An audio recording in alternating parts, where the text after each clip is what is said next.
Bismillahirrahmanirrahim. Alhamdulillahi Rabbil Alameen. As-salatu was-salamu ala khalqin Sayyidina wa Maulana Muhammad wa ala alihi wa sahbihi ajma'in. Amma ba'd. Assalamu alaikum wa rahmatullahi ta'ala wa barakatuh.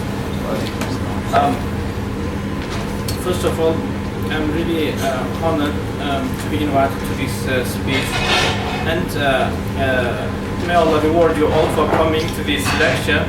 And today's lecture is going to be a bit fitna lecture.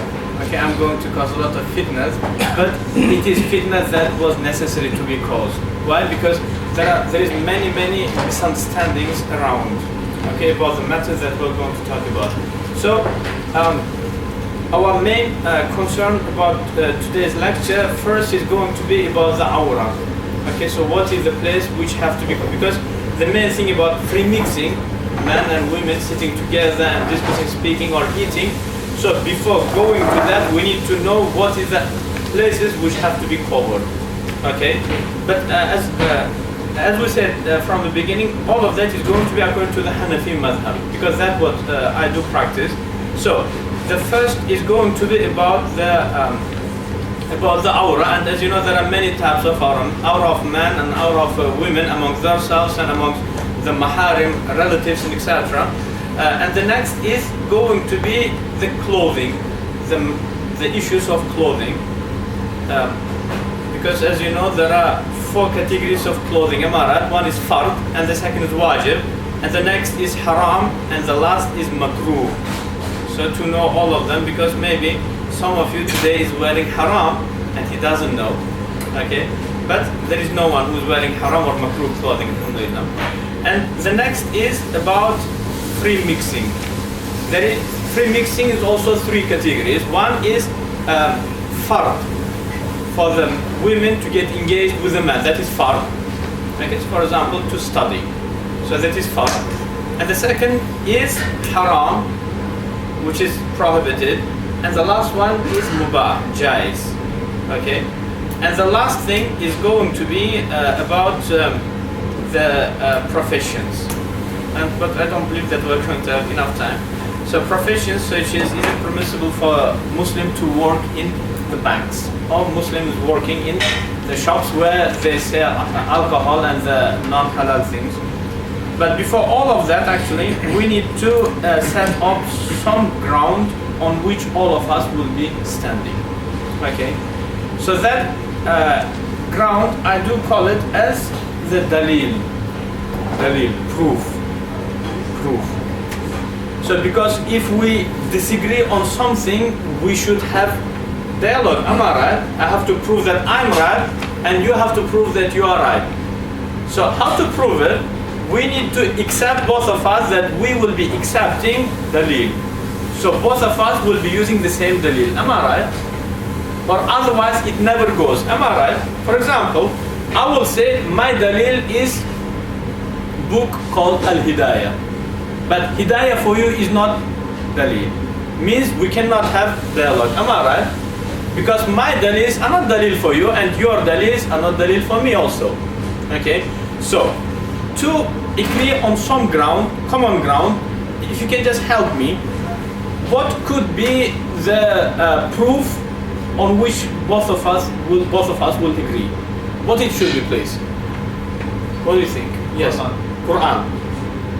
Both of us will agree on Quran. Okay.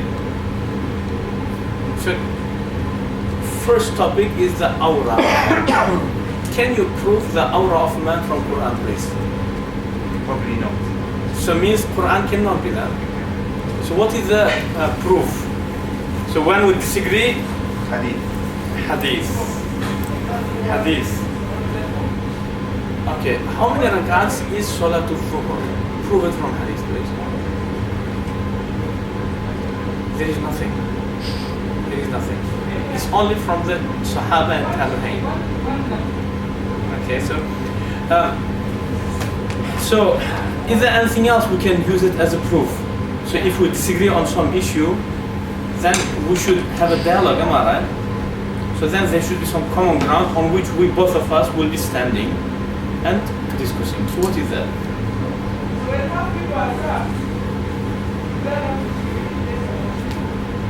Yes, please. depends on the topic, but if we're dealing with the topic related with the aql basically needed, Yeah. so we can put initially the aqliya. So aql is sufficient enough, correct? Yes. No, but today we are going to do the fiqhi masail. For example, free mixing. Is it permissible for men to be sitting next to the women, for example? So that type of masail. Okay, anyway, there are two main answers for this question. So the first answer is Quran and Sunnah, and the second answer is taqleed, madhab. Okay, so then I say I follow the second opinion, taqleed, following the madhab. Why? Because I say either there are two options. Because normally Salafi brothers, when they say we have to follow Quran and Sunnah, if Shafi'i disagrees with Abu Hanifa, then they say we have to follow the closest one to the Quran and Sunnah. Am I right? That's what they say. They say we have to follow the strongest one, the strongest opinion. Am I right? Now my question, how do you decide, how do they decide what is strongest opinion? Normally how it happens, please? No, for example, Salafi brothers, when Abu Hanifa and Shafi'i disagree, they follow the strongest opinion. Am I right? And what do they mean by strongest opinion? In their mind, Yes. the strongest opinion is closest to the Quran and Sunnah. According to their understanding. According to their understanding. Yes. I would assume it would be to be more literal understanding. Okay. But in the process of finding out which one is closer, they have to use the aql. Yeah. Again, yes. Is it because they look at the evidence which is more, for example, in Sahih Bukhari, so they look at the evidence, for example, Imam Abu Hanifa's evidence, so there is a weak hadith, so that's evidence, a strong hadith. Okay. I'm assuming. Okay. Well, all of you are right. So the first thing they look at is the hadith authentic in both sides or not. So if one side is weak and the second side is sahih, that is sufficient enough. So to be mujtahid, only you have to see what is written in there, sahih or da'if. That's it. Then you are mujtahid. That's one way of choosing which one is more reliable. And the second is what is closer to the meaning of Quran and Sunnah. And then question, do they understand properly? Did they study balagha and nahu? And they never did. They never did. But what they do, they take that translation. That's it. And translation is not done by some mujtahid, but it's done just by someone who was just making money, because that's his income, am I right? And anything besides that, he's not concerned. Let's get the translation published as soon as possible, so I will get paid, and that's it. Okay? So, now there is big, problem. You don't think that you are Hanafi. Each single person is very deeply affected by Salafis, you know? Everyone is affected. So now I'm Hanafi and I'm teaching you, I'm affected by Salafis also. Okay? Till some extent. Okay? So because, for example, in some certain issues in which there are, for example, Rafu al-Yadayn, you know? Now people are saying that a hadith mutawatir of raising the hand before the ruku and after the ruku, for example. And Abu Hanifa says it's not sunnah. So the meaning of me being affected by Salafis, it comes to my mind, you know? How come that Abu Hanifa doesn't say the mutawatir hadith? So that when I'm affected. Okay? So then, you know, for you to be in order, to be going to Quran and Sunnah directly, you have to be in some certain level of understanding of Quran and Sunnah. Am I right? Okay? So because now, let's suppose that you, all of you were Salafis, then you did ask me a question. So if I will say it is haram, that's what Abu Hanifa says. Salafis straight away will criticize it. They will say, why you are not going to Quran and Sunnah? So today I prepared just, before we go to the main topic, I prepared some texts from authentic scholars who are giving the conditions of when exactly it will be allowed for average Muslim to go to Quran and Sunnah directly, and to pick masail and ahkam directly from Quran and Sunnah. Because in our understanding now, there is only one condition for you to go to Quran and Sunnah. Am I right? And what's that condition? For you to be Muslim. That's it. If you're Muslim, straight away you have to be going to Quran and Sunnah to understand what is halal and what's haram. Am I right? Now let's go back to the authentic scholars to find out, is it enough for me to be Muslim to go to Quran and Sunnah directly, or is there any other conditions? So here is the first thing. It's actually authentic narration. It's narrated in the Virtues of Imam Ahmad, which is written by a scholar called Ibn al-Jawzi. Have you heard about this scholar? There are two people close to each other. One is Ibn Qayyim al-Jawziyya, student of Ibn Taymiyyah, and the second is Ibn al-Jawzi, student of Sheikh Abdul Qadir al-Jilani. Have you heard about him? Hanbali scholar. Ibn al-Jawzi, very famous. So anyway, he is narrating. Someone came to Imam Ahmad and asked him question. He said, رجل يحفظ 100,000 حديث هل يكون فقيها? Some person will memorize 100,000 ahadith. Okay, will he be faqih? Means, does he have an access to Quran and Sunnah? So Imam Ahmad فقال لا. Imam Ahmad said no. Okay, and then that person said فمئتي hadith, 200,000. So memorizing 200,000 to get to the level of mujtahid. So Imam Ahmad said la, no again. So then that person said 300,000. Imam Ahmad said no. Then that person said فَأَرْبَعُمِيَةَ hadith, 400,000 ahadith, memorizing 400,000 ahadith. So then he says فَقَالَ أَحْمَدْ بِيَدِهِ هَكَذا. So then Imam Ahmad said, means, yeah, it could be probably. Okay? So the condition for you to go directly to Quran and Sunnah, according to Imam Ahmad, is to memorize 400,000 ahadith. Now, my question to you guys, the top Salafi scholar in our time, do you think that he memorizes, he knows by memory, forget about 400,000, only 1,000 hadith by its isnad? Rarely you will find. But what about 20,000, 30,000, 100,000? There is no one, Means the brothers who are making ijtihad going directly to hadith, they didn't reach even to the minimum level in which it will allow you to go directly to hadith. And then we do have, and normally these brothers who study, for example, in the universities, Salafi universities, yes? Sorry, just question, how many hadith are there in total? There are million. Really? Yeah. Million? Yes, million, yes. But then million hadith, it doesn't mean that texts are different. So text could be same, but chain is two. Okay. Two chains of the same hadith will classify it as two different ahadith. Okay? So a person should memorize 400,000 ahadith. Okay? So then the narrator of this story from Imam Ahmad, so his student did ask, oh Imam Sahab, actually you are now giving fatwa, you are faqih, and you are narrating that for you, in order to be faqih, you have to memorize 400,000 ahadith. So do you memorize that much ahadith? So the narrator of this story said, I do not, but I do follow someone who does memorize 400,000 ahadith, which is Imam Ahmad by himself. Okay? So it is, as you can see, is not easy. It's not easy to go directly to Quran and hadith. The next narration is,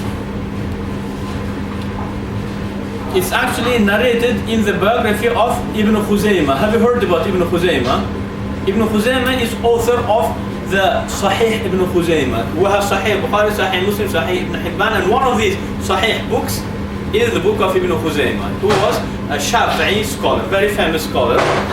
So he says, so this is narrated in the biography of Ibn Khuzaymah in Siyar al-A'lam wal-Nubala. Have you heard about this book? The book of biography of Imam Zahabi. So it is in there, you can find it in there. So what Ibn Khuzaymah says, he says, عجبت لمن لا يحفظ 100,000 حديث كيف يفتي في الطلاق. I'm surprised for the one who didn't memorize 100,000 ahadith, how he can give fatwa about the issues of talaq. Okay, how do you find it? Ibn Uzaymi is one of the muhaddith scholars. Because normally Salafi brothers, when they have a disagreement with us, they will be referring to the muhaddiths more than to the fuqaha. Am I right? We refer to Abu Hanifa, but they refer to the muhaddithin. Am I right? So as you can see, muhaddithin, they do not agree with that. So according to Ibn Khuzaymah, he says, I'm surprised how someone can give fatwa about the matters of talaq, and he doesn't memorize, he doesn't know by heart, by memory, 100,000 ahadith. Okay, so it's actually shocking. And also, there is maybe a couple of other issues, because as you know, for example, if sahih hadith and da'if hadith will be in two sides, so which one do we accept, sahih or da'if? What do you think? Sahih? Am I right? Yeah. So two things.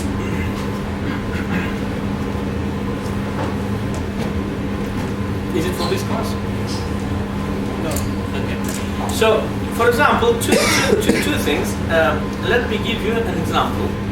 Do you know the hadith in which Sahaba were praying behind Rasulullah and some blind person came, and most likely it's Abdullah ibn Maktoum, came, and then there was halt in the yard of the masjid, and then he fell in there, and some of the young Sahabas laughed because of that. So then after the salat, Rasulullah said, anyone who did laugh during the salat, so let him to repeat his wudu and repeat his salat also. Do you know that hadith is weak? Because that's mursal. Okay, so Abu Hanifa says, laughing at salat will invalidate your wudu. Okay, but Imam Shafi'i says it does not. Because mursal, according to Imam Shafi'i, in this mas'ala is weak. Okay, and that is the main, you can say, principle normally with Salafi brothers. What happens? They look into the evidences. Abu Hanifa is making some statement, Imam Ahmad is doing different statement. They look, the first thing, the hadith of which side is weak and which side is strong.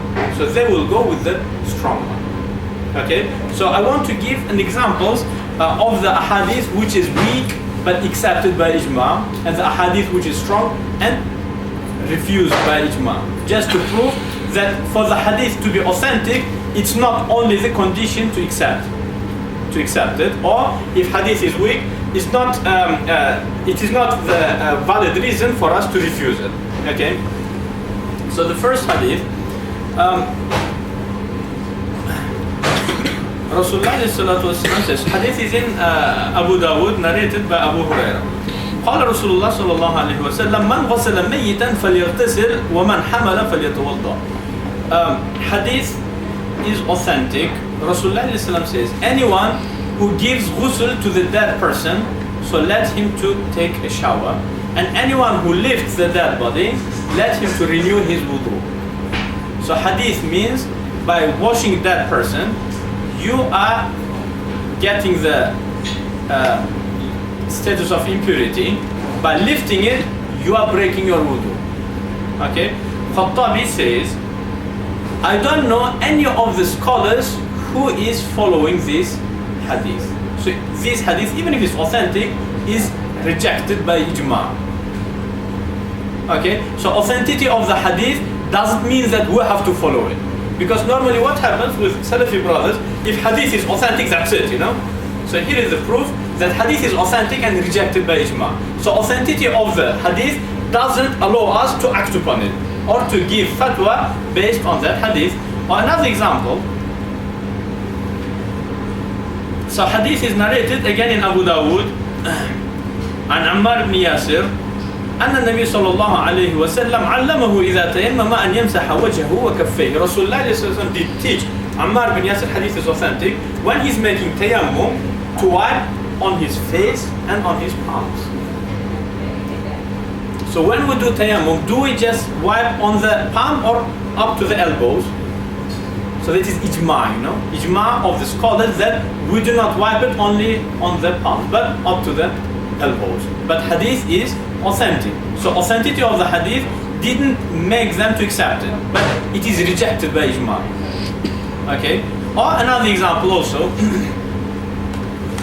لعن الله السارق يسرق البيضة فتقطع يده ويسرق الحبل فتقطع يده. Hadith is in Sahih al-Bukhari and Sahih Muslim also. Narrated by Abu Hurairah. Rasulullah said, may Allah curse the thief, the one who steals. Why? Because he steals just an egg, so his hand will be chopped off, or he will steal just a thread, thread, normal thread, and then his hand will be chopped off. So the value of the cost of the thread sometimes could be just 50p. Am I right? 50p. So what's the minimum amount? If someone steals that amount, that much thing, he will be punished. What is that? So in Hanafi Madhab it is 10 silver coins. But thread will not be even 1 silver coin, So hadith, even though if it is in Sahih al-Bukhari, everyone rejected it. Because hadith is saying that person will be punished only by stealing a thread or just by stealing an egg. And what's the value cost of the egg? How much it will be? Normally I buy, that 12 eggs for £2. So then one egg, if hadith is in Sahih al-Bukhari, no one did act upon it. Why they rejected this? Because another hadith or supported by another hadith they rejected? Why? The hadith which is standing on the other side is weak hadith. So weakness of the hadith didn't make the issue weaker. That does make sense. So what I'm trying to get to is authenticity of the hadith is not only the thing which we look at. Okay, so now I'm giving you the examples where a hadith are authentic but it's rejected by ijma. They prefer the weak one. Yeah, because that is backed up by analogy which is based on Quran. Okay, yeah. The next hadith is narrated by Imam Muslim. Do you know, for example, we do have in Islam something called revenge. Okay, for example, someone kills my father, punishment is I can go to claim revenge or I can forgive him. Okay, so hadith is in Sahih Muslim narrated by Anwa'il. Someone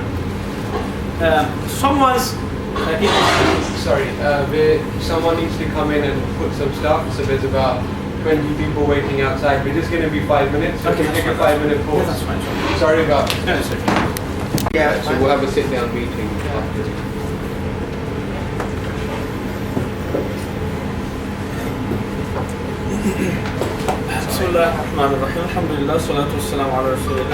Okay, anyway, we are still on the on the examples of a hadith being authentic, being in Bukhari or Muslim or any of the other collections, but yet it is rejected by ijma. No one acted upon the authentic hadith. So because the main message that I'm trying to get to is to prove that authenticity of the hadith doesn't make us to accept it or doesn't make us to follow that hadith. So the next hadith is someone actually came and there was murder actually. Someone's brother has been killed. So then that person whose brother has been killed, he came to Rasulullah claiming to take revenge. Okay? So then Rasulullah gave permission, but then he said, "In qatalahu fahuwa misluhu." If he will kill, I think there is some people. If he will kill, Just stop. Just stop there. But anyway, I'm really I'm convinced in terms of us getting this message properly, because everyone now is somehow affected by this movement, because I do have friends, many it is who studied in Darul Uloom, mainly in Deobandi Darul Uloom, okay, and they will be very deeply convinced that when it is a matter in which Sahih al-Bukhari narrating hadith and Abu Hanifa making statement, so it is good to follow any of them, but it's better to go with the hadith of Bukhari. Do you understand? One of them, he actually teaches al-Hidayah as well as Sahih al-Bukhari. And time to time, so he teaches al-Hidayah to some certain group, okay, but the second group is brothers, like they learn from him Sahih al-Bukhari. And time to time they get into the debate. So teacher by himself says to the students of Hidayah, you guys, you shouldn't say what you're saying because their proof is stronger because that's Sahih Bukhari. I say teacher himself is confused. That makes sense.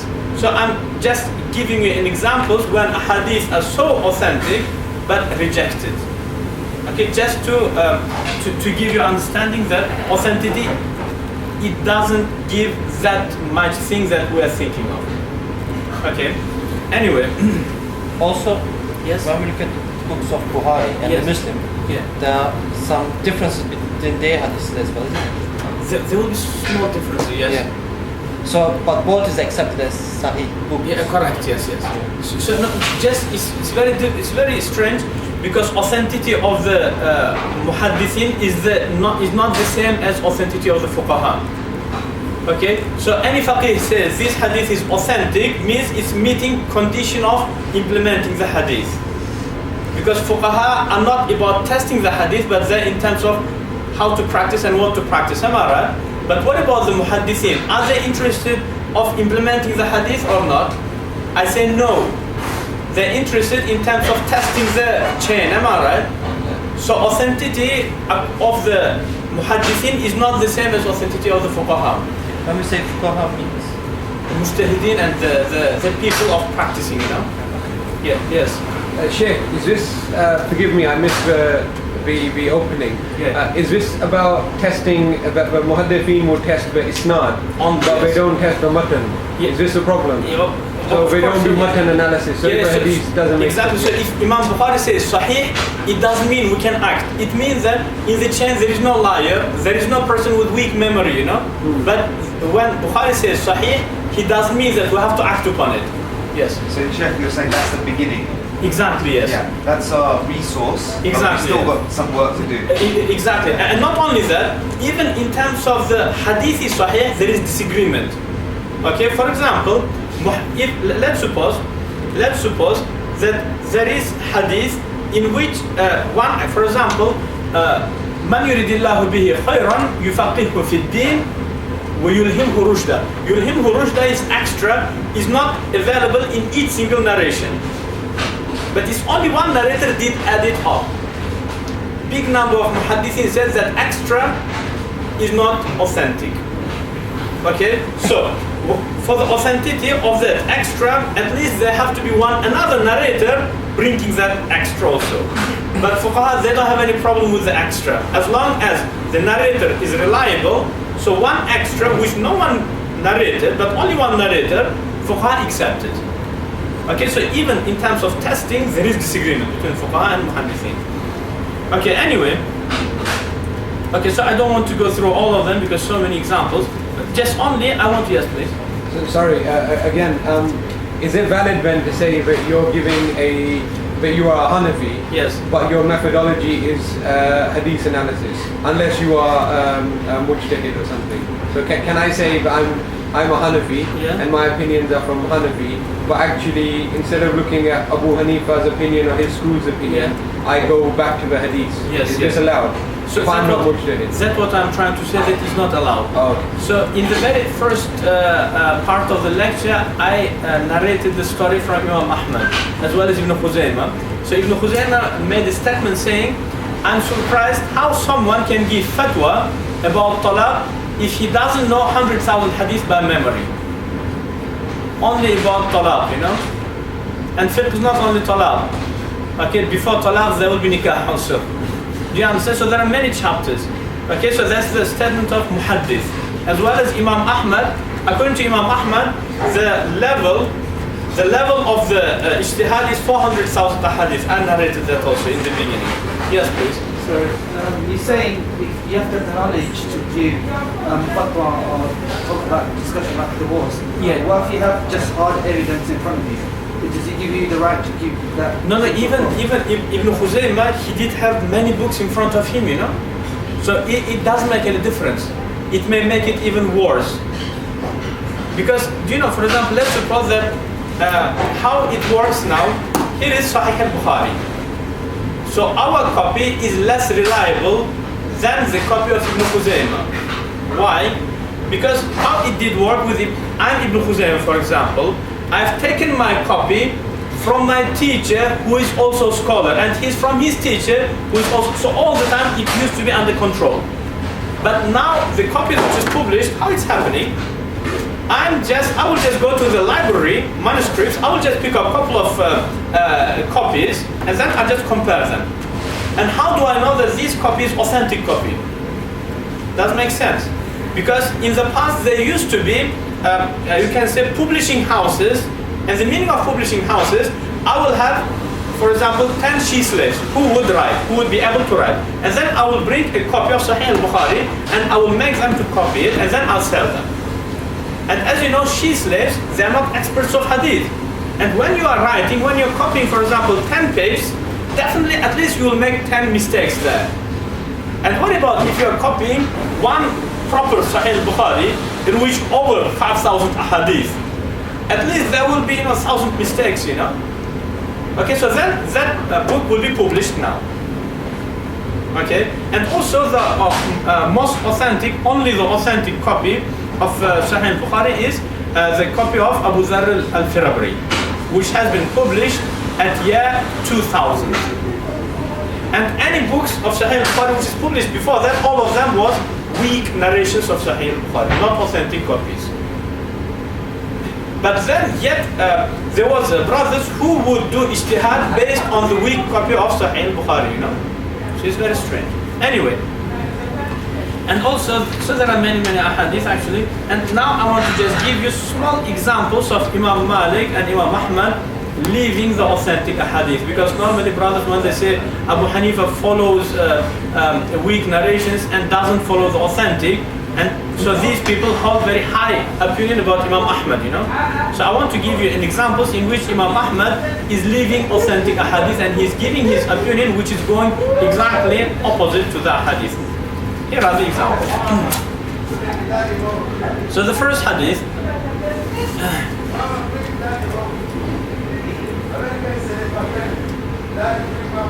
do you know hadith? Hadith is in Sahih al-Bukhari, narrated by Sayyidah Aisha. Rasulullah says, "Man mata wa alayhi sawm, sama anhu waliyuhu." Anyone who dies and he had to fast some siyam, but he did not. So his relative who will be acting on behalf of him, it's his responsibility to fast on behalf of his dead relative. That is hadith of Bukhari. Imam Ahmad said, no one will fast on behalf of anyone.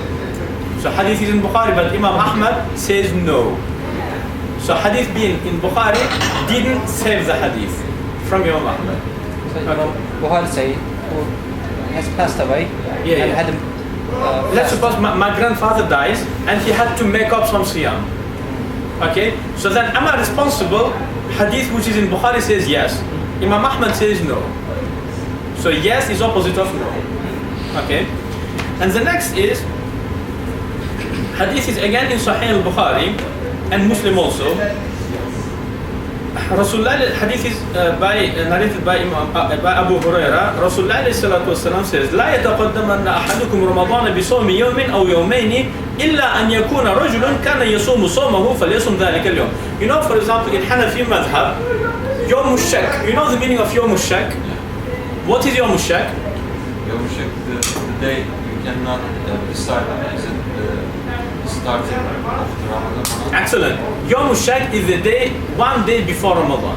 So you are confused. Is it the first day of Ramadan or is it the last day of Shaban?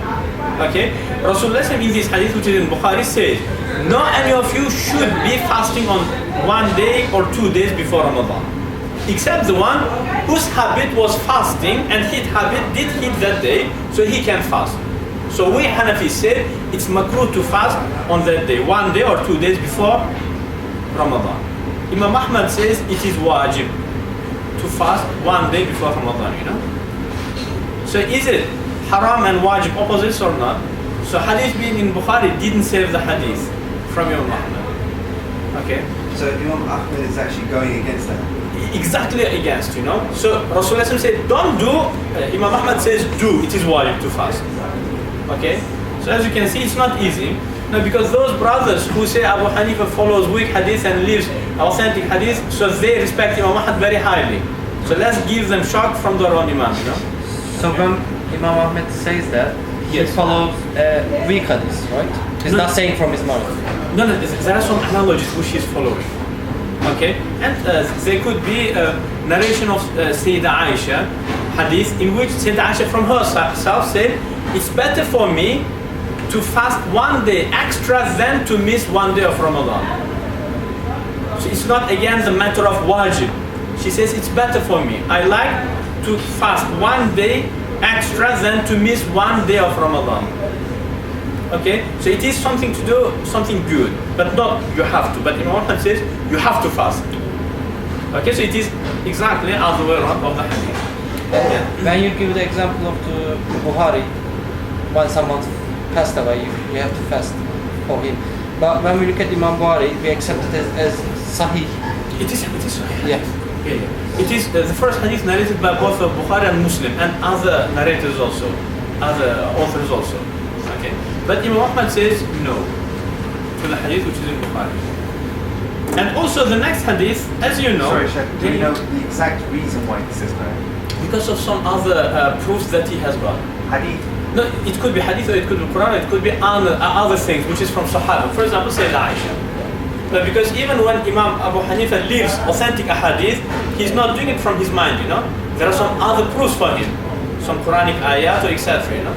Yeah. The next hadith is actually, I would call it something close to the mutawatir. Hadith says, الصلاة واجبة عليكم مع كل مسلم برا كان أو فاجرا وإن عمل الكبائر, etc. So Rasulullah says, it is compulsory upon you to pray behind obedient or disobedient, even though if your imam is committing a major sins. Okay, Imam Ahmad says it's not permissible to pray behind the disobedient. Okay, as well as there is hadith which is, this hadith is authentic, and there are many other hadith which is weak, but if you bring them together it reaches to the level of mutawatir. On top of that, as you know, Sahaba prayed behind Hajjaj and behind Yazid and behind so many oppressive and sinful, disobedient people, and no one said, I'm not going to pray. Am I right? Sahaba did pray behind them. Am I right? Ibn Umar, for example, prayed behind Yazid and behind Hajjaj also. No one said no. So hadith is authentic, no doubt. Imam Ahmad said it's not permissible.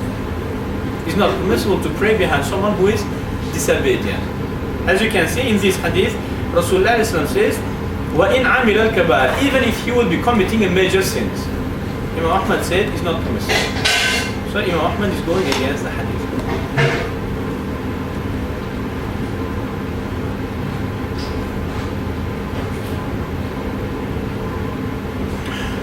Is Salafis mainly follow Imam Ahmed? No, they respect Imam Ahmad. They do not follow him, but they respect him. No, so they may criticize Abu Hanifa, as well as they may criticize Imam Malik because of Amal Ahl al-Madina, you know. Yeah. But they never touch Imam Ahmad. Okay, so because they never study, they don't know that Ahmad has got these statements, you know. And we as a muqallis, we do not criticize Imam Ahmad, Yeah. we understand him. There is some other proofs, because of that he is opposing the authentic hadith. But for them, there is only one proof, and that is authentic hadith. If it is Bukhari, so then that's even better. Yes. Sheikh, why do certain people like Imam Ahmad and not Abu Hanifa? So, okay, they don't follow him, but why do they like him? But what is attractive to them about him and not other of the Imams? No, because Ibn Taymiyyah was Hanbali, wasn't he? Right. Ibn Taymiyyah was Hanbali, and they follow Ibn Taymiyyah. So if Ibn Taymiyyah would be Hanafi, so then Salafi would criticize Imam Ahmad more. They would never touch Abu Hanifa. But unfortunately, Ibn Taymiyyah was born as Hanbali. So it's as simple as that. That's it. It's not an analysis of his teaching. No, as you can see, I'm giving you examples where, so it's only, I'm not Hanbali, so even me not being Hanbali, in very short period, as you can see, I brought 7 very huge examples, you know. But if I would be Hanbali, then I would know much more examples where Imam Ahmad opposes the authentic hadith, you know. Okay, so it's that. And then,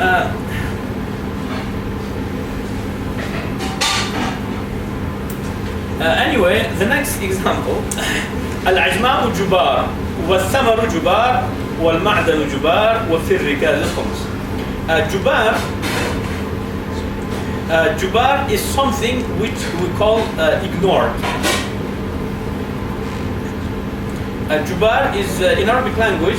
Let's suppose that there will be some crime, but the person who did commit crime, he's not responsible, he's not punishable. Okay, so Rasulullah says what animals do is not refundable and is not punishable. Okay.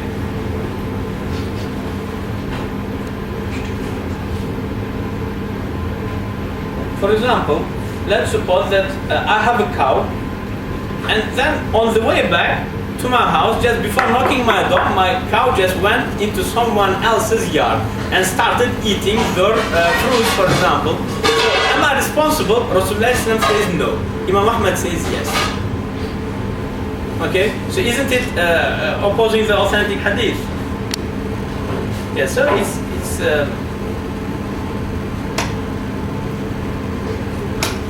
and again, hadith is in Sahih al-Bukhari and Muslim also. And the next hadith,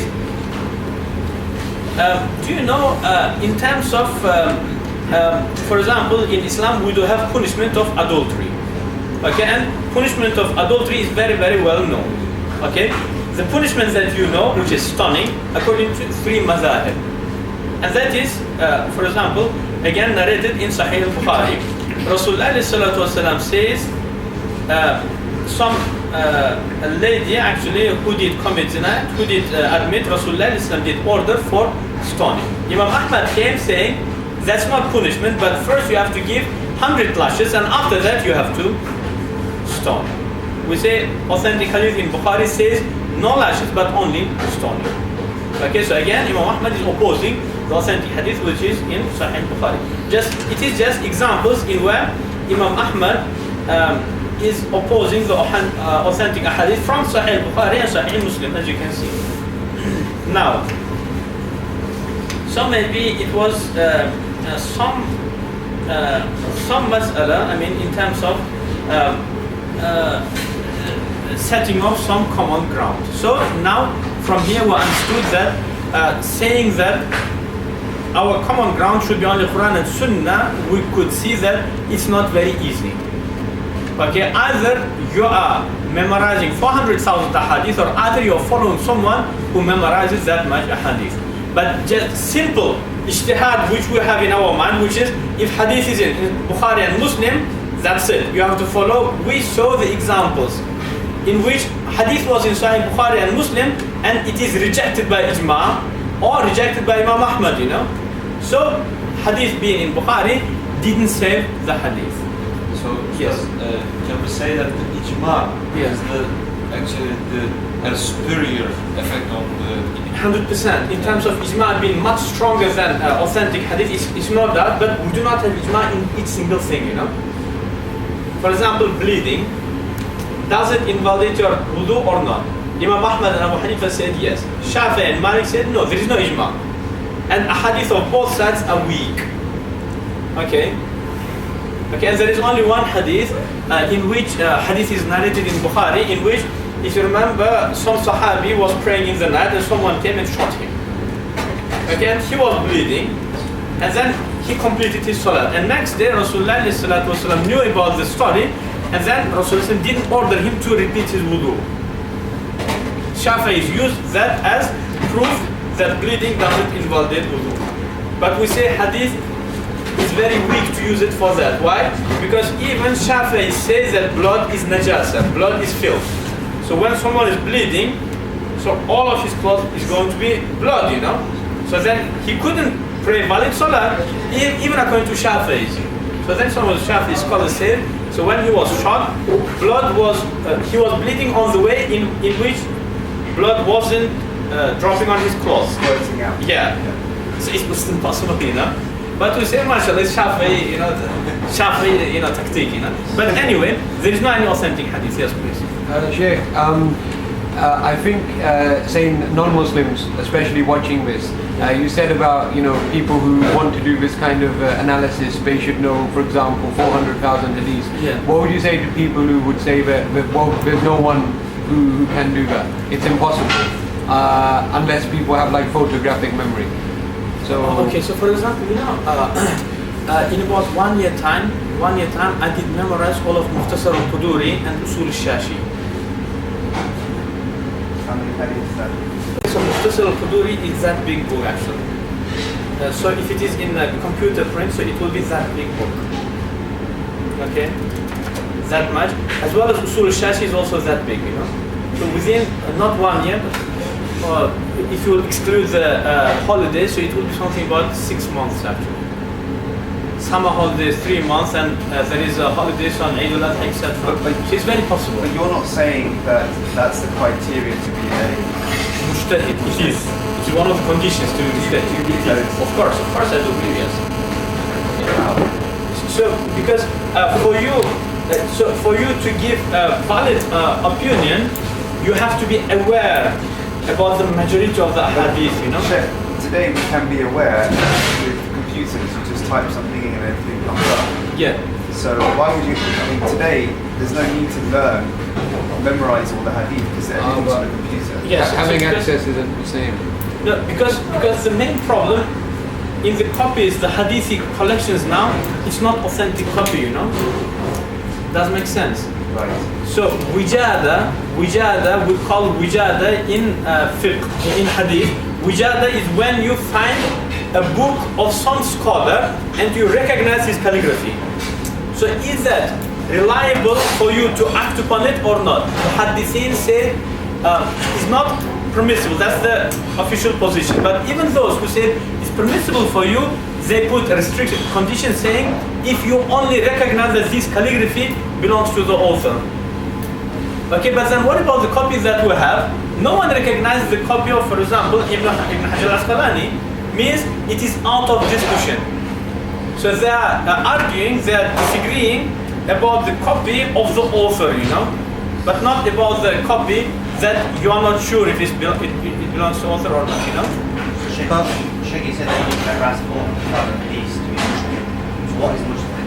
Mujtahid is the one who has free access to Quran and Sunnah to, we can say, pick the ahkam directly from Quran and Sunnah. That's to make your own decisions on something. Exactly. So then you can quote from Quran and Sunnah easily. But if you do not reach that level, then you have to follow someone. Okay, so it is the same. For example, if you have an appendix, you need an operation. You need an operation. So will you allow someone who doesn't have enough qualification to do it on you?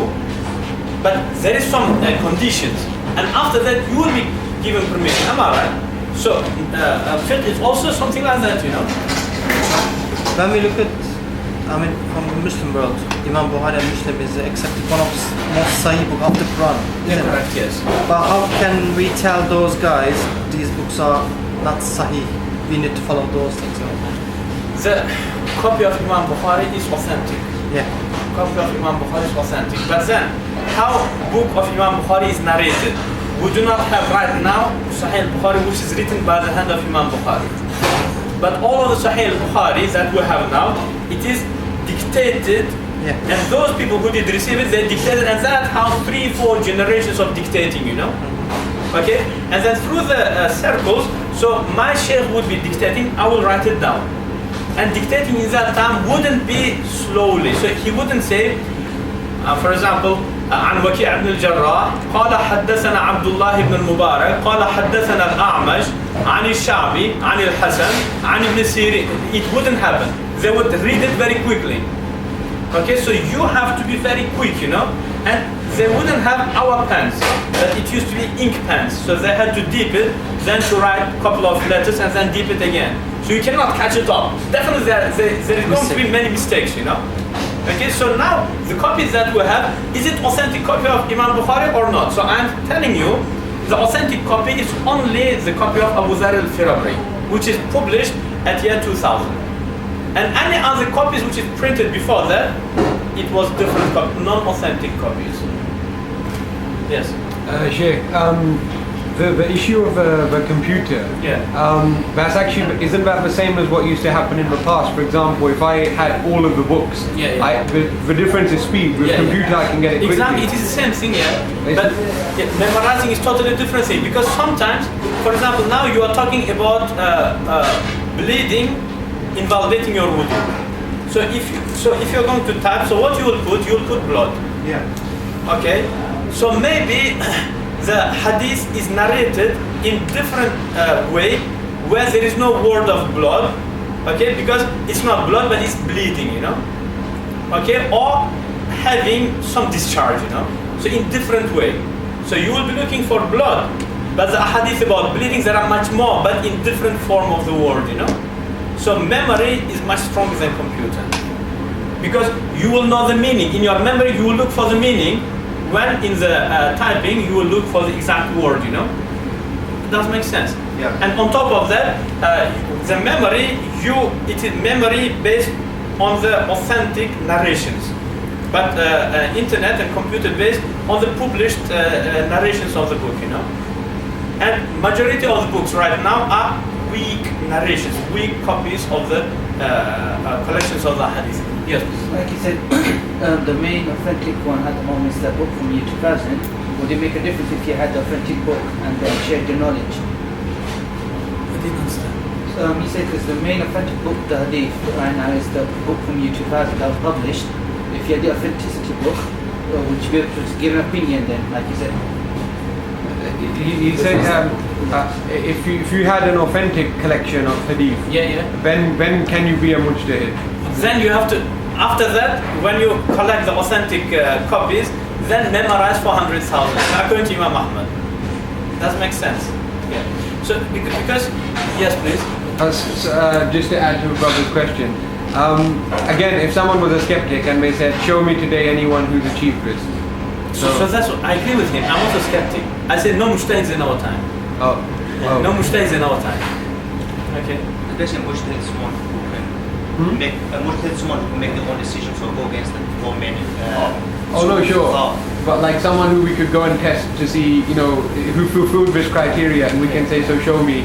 Because in Western scholarship, even I think you'll find very rare people are teaching the same books and the same courses for 30 years, but they don't know, for example, Homer or Iliad by heart, or Odyssey by heart. Because it is different. I agree with you, because right now so many things. Because as much as we see, that much we memorize the things, and as much when we memorize, it squeezes out other things that we memorize. So can you go back to the age of Imam Abu Hanifa? No TV, no internet, as well as women are not walking outside, so there is no many things to look and memorize, As well as Imam Abu Hanifa and that category of scholars, they would be either in their house or in the masjid. So it keeps them very empty and very free to memorize, and to learn, That's right. And also another thing, Imam Abu Hanifa by himself, he had 4,000 teachers. 4,000 teachers, can you imagine? Some of them gave him thousands of ahadith, and some of them maybe tens or hundreds of ahadith. Does make sense? Even when we look at children, they learn a language maybe in a 1 year. We're spending 5-6 years to learn something. So because so many things which is confusing us, So it makes it to understand the matter even quicker. So there is no permission for anyone to make ijtihad in this time, isn't it? No way. And also, for example, another example, there is a letter which Imam Abu Hanifa has written to Uthman al-Batti, very famous scholar of Basra. When you read the letter, you do not find a letter of ego. When it is in our time, the people quote some mujtahid and Shaykh al-Islam, and when you look into his book, so the academical refuting is only 1 page, and the rest of 400 pages insults and the words of ego, Because we do not admit that knowledge is only information, but there should be some taqwa also. Taqwa is big share of knowledge also, am I right? So people who can insult publicly and backbite publicly, it's impossible for them to be high level of scholarship, am I right? So all of that will matter. Okay, and some of them, when he was writing a book, is one of the Shaykh al-Islam who passed away very recently. he was using the words, so bad words. So for example, calling someone as, for example, dog and that type of language, So I'm just average speaker. You do not expect it from me, to call someone who is sitting here, oh, you dog, But he's Shaykh al-Islam now. His title is Mujaddid of the past century, and he is including that into his book. And then, so how far we can go with him now, when we know that he has got big shaitan inside of him, So we have to be aware, So we have to be aware. As well as Imam Shafi'i has written so many big books, and in some of his books, he did respond to some of the scholars of his time. You will never find a dot of his ego, one word of his ego. All of that is academical speech, Okay. Anyway, so let's forget about all of that. So I say, as you can see, following Quran and Sunnah directly is impossible. But only I want to just quote some statement of Ibn Qayyim al-Jawziyya. So Ibn Qayyim al-Jawziyya said, he says, if someone has one collection of hadithi collection or several books of hadith, is it permissible for him to give fatwa or not? Ibn Qayyim says it is permissible if the meaning of hadith is quite obvious. There is no any interpretation needed to understand, and you don't need very high level knowledge to understand the hadith. Maybe it makes sense. What do you think? Because it's so easy to understand, so then why not? Okay, so here I quoted many ahadith which is very easy to understand. One of them, after al-hajj wal-mahjum, hadith is authentic. Rasulullah says, anyone who is cooking and anyone who is getting the cooking, their siyam is invalidated. So it is obvious. So now, according to Ibn Qayyim, it should be permissible for me to give fatwa based on this. And as you know, it is by ijma. By ijma, this is refused again, rejected, even if it's authentic, even if its meaning is so obvious. Okay. Another example. لا دين لمن لا عهد له ولا إيمان لمن لا أمانة له. Anyone who doesn't have amana, so he doesn't have iman also. So, amana, do you know the meaning of amana? So, for example, I will leave my book with you, and then you didn't take care of it. It's stolen now. So, according to hadith, you don't have iman. Is that what Ibn Qayyim says? What do you think? No. Means he's making statement that he doesn't believe either. So what's he doing there? Okay. Yeah, so then, another thing, لا يؤمن أحدكم حتى يحب لأخيه ما يحب لنفسه. No any of you is going to be a believer till he will love for his brother whatever he loves for himself. So for example, most of you, according to this hadith, are not Muslims. Why? Because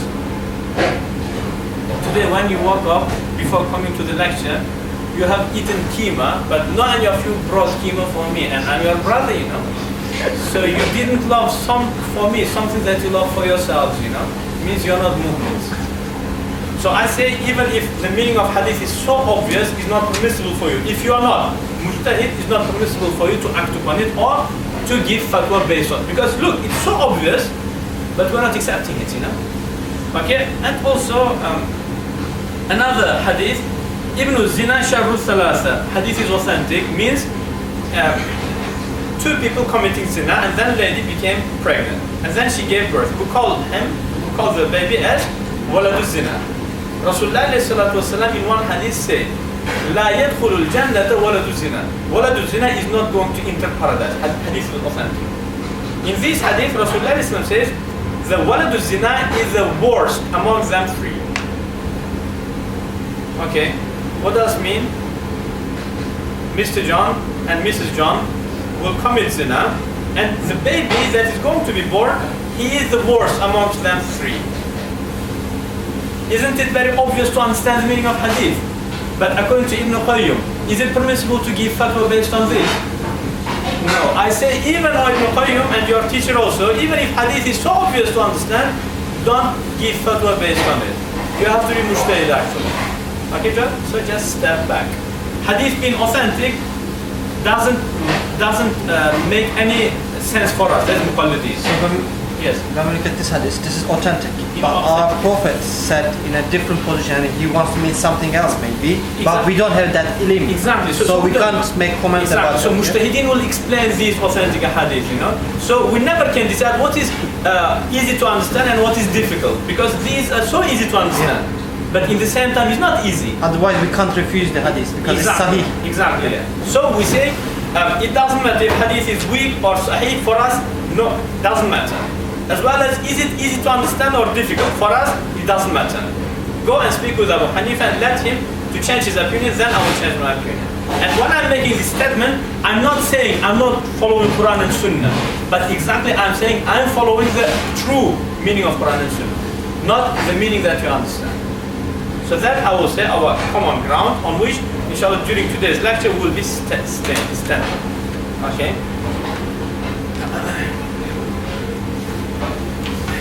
Okay. Any questions? Yes? Any questions? Yes, please. That hadith that you said about the child being born from the zina. Yes. So that child, so he wanted to paradise. Rasulullah did make the statement, and in one hadith, in the second hadith, he says he's the worst of them three. Yeah. So the parents who committed zina, they are bad, but he's worst. It doesn't make sense. Yeah. He didn't look, he's born. Yeah. Born, so It's not his mistake. It's not his mistake. Exactly. So all of the scholars made ijma that hadith, even if it's authentic, we're not accepting it. Okay? But I quoted this hadith because Ibn Qayyim said, if you have one book of hadith, you can give fatwa based on that hadith that you have if the meaning of the hadith are easy to understand. So isn't it easy to understand that Walad Jannah is not going to paradise? It's easy to understand because he's not going, that's it. Okay? But then, even though it's obvious to understand, so it's obvious hadith, all of the scholars rejected the hadith. So we say to Ibn Qayyim al-Jawziyya, even if the meaning is easy to understand, it's not permissible for you to give fatwa unless you are mujtahid or you are following the mujtahid. Only then you can give fatwa, yes. Sheikh, when you say that some scholars reject, let's take the example of hadith about the illegitimate child. When you say they reject, do you mean they say that this is not It's not acted. No, all of them say it's authentic hadith, but they reject it. Actually, they're not rejected. Sorry? They say we can't give fatwa on that. Yes, means you cannot act upon it. Because if they reject it, Yeah, they may lose their iman because it's a sahih hadith. No. Rejecting hadith is rejecting the narration, not rejecting the word of Rasulullah. So is it you don't follow that? Exactly. You just ignore it. Because Sheikh, even if you narrate something, Yeah. 100%, Yeah. it still doesn't mean it's true. Correct, There's yes. even philosophically, there's an error. Correct. Yes. You know, someone can mislead, Yeah. mishear what's been said. But Exactly. I can. So, for example, I misunderstand what you're saying, but then I narrate to this brother, and he narrates that. That could be 100% concrete. Yeah. But the question is, what did I hear in the beginning? And that could be wrong. Yeah. That's So obvious. Yeah. Imam Ali radiallahu anhu says, the people who narrated the ahadith in the time of the Rasulullah, there were three categories. The first category, it is a believer with good understanding of what Rasulullah said and why did he say. So that's the one group.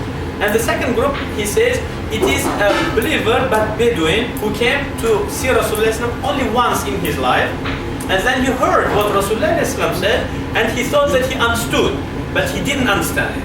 But then he did pass it on according to the meaning that he understood. And third category is a hypocrite in the time of Rasulullah who did make up the stories on behalf of the Prophet, but Rasulullah never did say that. Okay?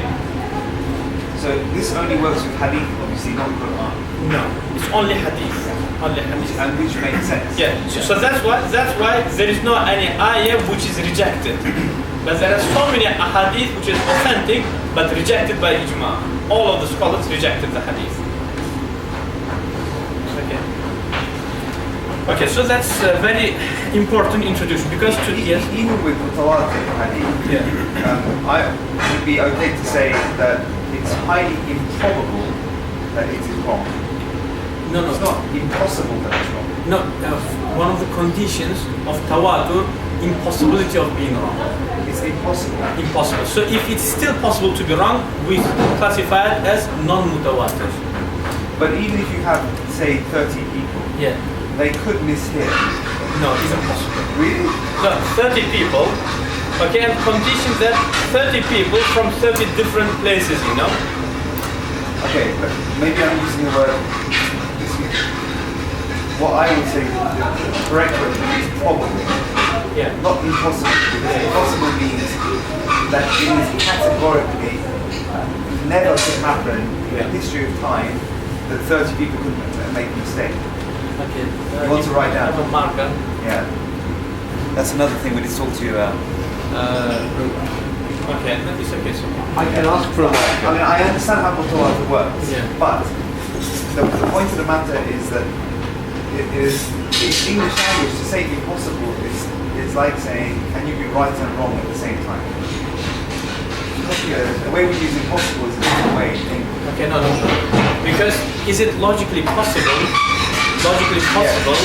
My question, is it logically? I will say, إنما الأعمال بالنيات. And there are 30 people. Okay, and then all of them narrated the hadith exactly إنما الأعمال بالنيات. Is it logically possible that Prophet said something different and all of them by mistake said إنما الأعمال? Is it logically possible? Okay, logically, Yeah. it's possible. It's impossible. But it's possible, Okay. but it is improbable. Meaning, it's like, you know, I throw a coin Yeah. and it lands on there with the head. It's that, you know, it's amazingly not possible. Oh, okay, so we But say. impossible Yeah. means something. Okay, so maybe we are the terminology. Yeah. Maybe we're disagreeing on the terminology. Yeah. So when we say impossible, it means that 30 people that are told, but they are not saying any of them, but only this word. Yeah. Okay. What we would say, Yeah. well, I mean, I'm saying from a strictly sort of logical sense, that would be highly, for it to be wrong, Yeah. it would be highly, highly improbable. Okay. Okay. So anything, if it would be even 1 point of possibility, we say hadith is not mutawatir. Yeah, according to this. Yes. Right, okay. Okay. So it should be impossible. Okay. Okay. So possibility of being wrong.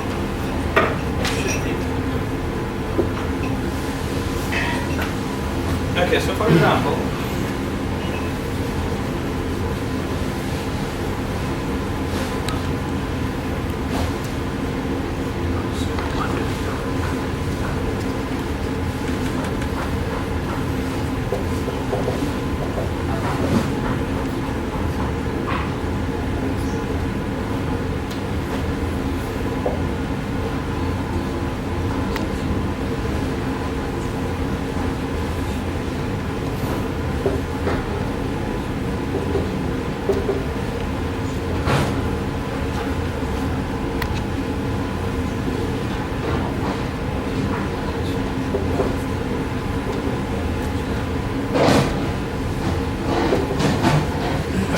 for example, it is just example. So there is a hadith. Al-a'mal bin-niyat.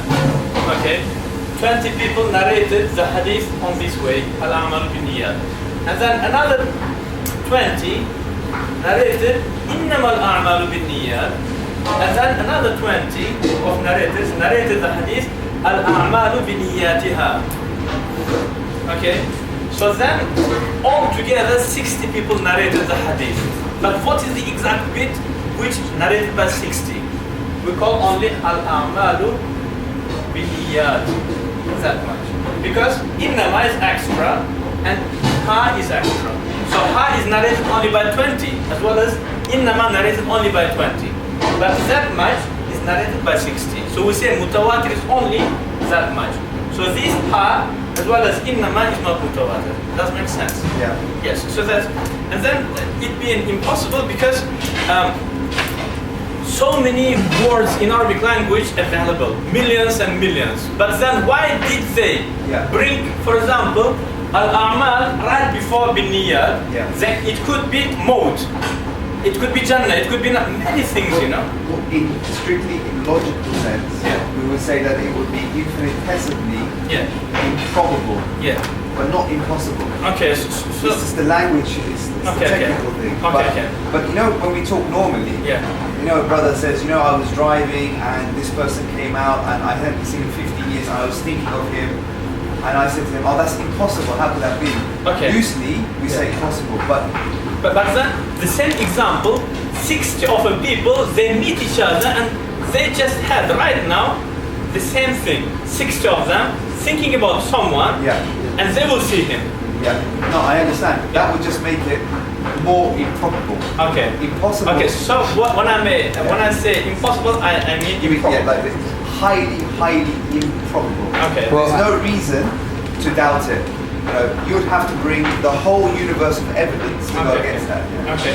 Yeah. But actually, like, it depends on your definition of, because that's a philosophical definition. So Well, even like true, mathematically, logical. if I was to say I can toss a coin and get head 5,000 times in a row, people will say, okay, it's possible. But in the whole history of the universe, that can't. Oh, for example, I'm not saying this is a category of mathematical impossibility, Yeah. but it's probably different from philosophical No, impossibility. when we're being technical, So, but why do we have to accept the philosophical, not the mathematical? no, even the mathematical, in mathematical, you couldn't say that's impossible. So you have to No, there is such a thing as impossible. No, that wouldn't be impossible. That would be highly improbable mathematically. In the world of probability, it would be highly improbable. So you're saying statistically 0.00 something one that is Well, doesn't Yeah, happen. it's like the formation of the universe. It is highly, we don't say it's impossible it can come by itself. We say it's highly improbable that it could all come together. Okay, But the Sharia terminology is a bit. There's no difference between Sharia and There is a- So mutawat al-hadith, it has to be impossible, that's wrong because mutawat al-hadith can go against Quran or Quran. So it's mutawat al-hadith.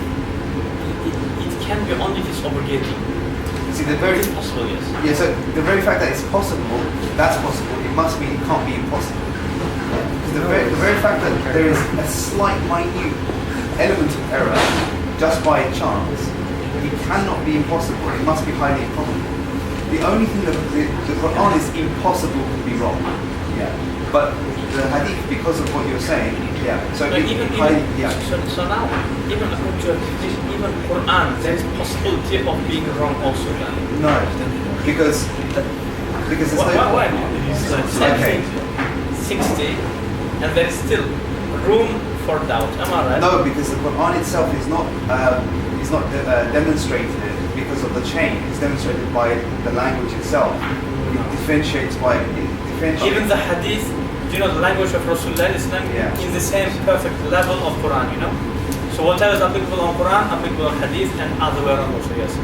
Sheikh, But also, just one point. But the Quran, it verifies itself by saying that this is revelation, that it's complete. And even Quran stated about what Rasulullah Islam says, وَمَا يَنْطِقُ عَنِ الْهَوَى. He's not speaking from himself. إِنْ هُوَ إِلَّا وَحْيٌ يُوحَى. So Quran and hadith are same actually. So mutawatir hadith will not differ from Quran because both are mutawatir, you know, and both are revelation. Yes, please. and there's something, I think the confusion is about terminology, Yeah, legal exactly, yes. terminology. Yeah. There's something called a reasonable doubt. So you prove something beyond a reasonable doubt. Yeah. There's always an unreasonable doubt. Correct, yes. So you see, in the field of say mathematics or philosophy, Yeah. you would talk about unreasonable doubt. So I'm not sure if my house is still there. Maybe Yeah. it disappears when I leave. But Sheikh, So it's unreasonable doubt. Correct. yeah, but it wouldn't be impossible. But It's the point is that the impossible, Quran you know. isn't Quran because we have mutawatir. It's one of the conditions. I know, but that's not what defines the Quran. It's two things: revelation, mutawatir revelation. No, that's what we say is a sufficient. It's not a sufficient reason. It's a necessary condition. Like we say, for example, that It's one of the conditions. Yes. yeah, it's one of the conditions. It's not Correct, yes. sufficient. Correct. Yes. Because sufficient would mean that then the hadith would be Quran. And it equals the hadith. What would be? Can you give me the difference between hadith Qudsi when it's mutawatir and Quran? That's a very interesting question. Because both of them are narrated from God, both of them are wahy and both of them are mutawatir. But is it in the same? But we don't say the hadith Qudsi is the word of Allah. It is word of Allah. What literally word by word? Rasulullah says, قال Allah. Allah said. So would we say that the style of Arabic, everything in there is the same as Quran? Of course. Even the style of Rasulullah speaking is exactly as Quran, you know, because both are wahy. Okay, so that's, So I think we're going to deep, very strange, but inshallah it's really important. We'll have let me think about it as because well. it's a theological thing. Okay. Because in Ilm al-Kalam we have a whole chapter about what is Quran and what is not Quran. Okay, inshallah. Very good. Okay, so let's have short text. That's the next.